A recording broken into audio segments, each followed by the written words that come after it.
Ladies and gentlemen, say welcome to the Scram 440 from Royal Enfield. Now, I know we have been waiting for this since quite a long time. We have seen spy shots, a lot of spy images, and everything in between. And finally, this is here in flesh. And after riding it, I must say I'm quite impressed. Now, if you haven't seen my reel already, which covers everything, the specs, the colors, the variants of the Scram, even the price, but I'll reiterate it here for you. Now, it packs pretty much the same hardware. You have the same forks, the same monoshock at the rear. The chassis is also more or less the same. However, it has been strengthened in places, and because of that, the weight has gone up by almost 2 kilos now. So this baby weighs almost 197 kilos. But the main thing that has changed and that has the entire town talking is the new 440cc engine. Now, this particular engine is still air and oil cooled. It is still 2-valve.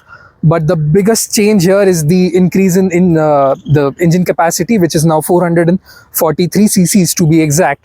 And because of that, the engine now pumps out 25.4 horsepower and 34 newton meters of torque. Now, with all those changes, there is obviously a lot of increase in the refinement, the quality and all of that. But before we come to that, I have a good surprise for you. The surprise is that we do not only have the Scram, we also have something else. The Scrambler. Now, obviously, a few folks will complain that these do not really fall in the same price bracket. The Triumph is definitely quite expensive, and also the specs, although close but not really very similar. But since these come under the same category, they are bound to be compared, and that's what we are going to do here today. Now, the Triumph has a very different engine. This one is liquid cooled.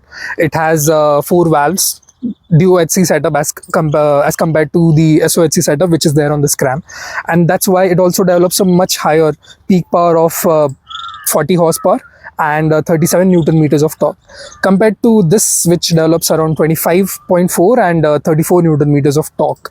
The weight on this one is 185 kilos with all the fuel and the oils, and on this one it is 197 kilos. Now, the Triumph packs in some really premium componentry like upside down forks, gold ones.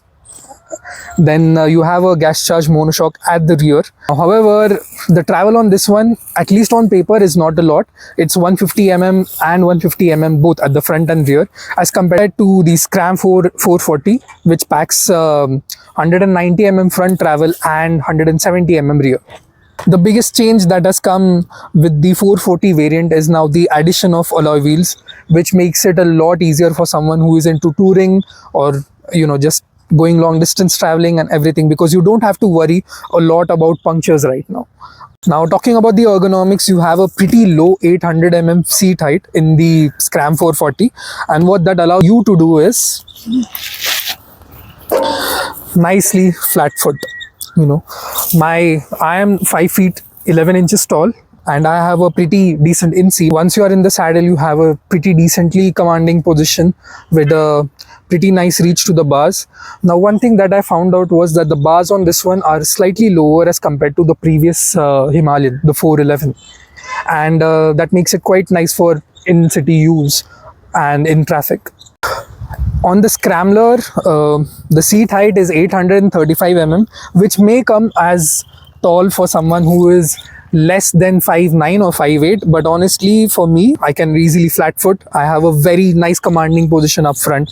The bars come to me. I don't have to reach out for the bars. Very natural riding position as well. One thing that I would like to point out is that neither of these are very pillion friendly. The Scrambler is definitely better than the Scram 440, but yeah, it's not really something which the pillion would love while doing long distance traveling. Now, the 440 with its new engine, it feels refined, but there is one problem, and that is the clatter. That is something which has plagued the Himalayan 411 since its inception, and it is present on this one as well. Not to the extent of the earlier Himalayan, but it is there, and you will definitely notice it. But that being said, Enfield has definitely worked on the NVH levels, because you do not feel a lot of vibrations. It is only there at the red line. In between, it's really very refined. You could do good speeds on the highway and it won't complain. And it's quite similar case with the Triumph as well, because this thing also has some amount of vibes, not vibes exactly, but buzz, and that is only felt in the top half of the rev range. Now, one of the main intentions of buying a scrambler is just having fun, be it on the road or even off it. And this is where both these machines really excel, honestly. Now, the scrambler with its amazing engine, it has great low end torque, it has amazing power even up top, though it kind of fades out in the really high revs, but honestly this is one of the best engines in the 400cc category.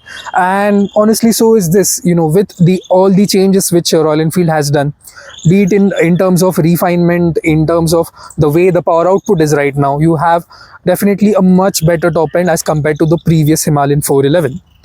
Now, both these bikes are very easy to ride in the city, but if there is only one option which I have to pick, especially if commuting is concerned, then maybe I would definitely go with the Scram 440. Quite surprising, I know, but despite being at a weight disadvantage as compared to the Scrambler, the Scram easily gets in and out of traffic gaps. It is so easy to dart into corners, and the weight just disappears once you start moving. That's not to say that the Scrambler is, cumbersome or less fun in the city. It is definitely just almost as fun as the Scram 440. But when it comes to the easiness of riding in the city, then maybe it's definitely the 440.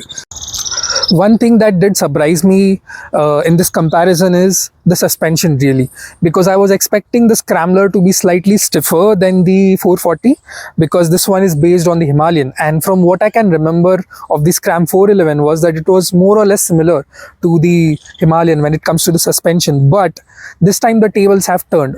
On this one, the suspension is stiffer, slightly stiffer as compared to something like the Scrambler or something compared to the Himalayan 411. And that also works in its favor, because this thing really just darts into corners and it stays composed even when you're pushing it. Now, the Scrambler, it has one of the plushest setups in the entire 400cc segment, save for the Himalayan probably, because this thing just irons out most of the imperfections on the road. It is only the sharpest of the bumps that filter through, but honestly it's very rare. It was the braking department that also threw a few surprises. This is where you really get to notice just how weak the brakes are. I will definitely recommend swapping these brake pads with the sintered ones. The organic ones just don't make sense for a bike of this size and this level of performance. The upgraded setup on the Enfield was making its presence felt. The brakes had good bite and reassuring feel at the lever. Now we got a chance to flog both these machines on a nice fire road that we have here. And although these are capable of a lot more, but we just got a nice first impressions of how these might feel on a good off-road patch. And that is to say that both are all really very close, because you have almost similar ground clearance, 200 mm on this and 190 mm on the Scrambler 400. And one thing that definitely plays an advantage is the engine on the Scram 440, because you have tons of low end torque. Now, getting back to the 440, one thing that also has really hit the home run is just how improved the quality is on this product. The switch gear, be it the levers, be it the mirrors right now, because the previous mirrors were quite flimsy. These ones are definitely much more solid, and even the paint quality, the quality of the seat, and the overall fit and finish has definitely gone not one, maybe even two notches higher on this one. So that is quite compelling case itself. Now, maybe most people will ask this question, which one should I go for? Is it the 440, is it the Scrambler, or like I said, maybe even someone could be upgrading or even considering the Hunter as well, since this is quite a good city bike as well. So now there is not really a definite answer here, because there are people who will like the engine of the Scrambler. It is nice, very peppy, very peaky as well. On this one, it is really nice, relaxed, mild, but it can get naughty as well if you wanted to. So it's a matter of personal preference over. Between these two, picking the perfect scrambler, well, again, that is a very difficult question to ask. Maybe a test ride may just answer that for you.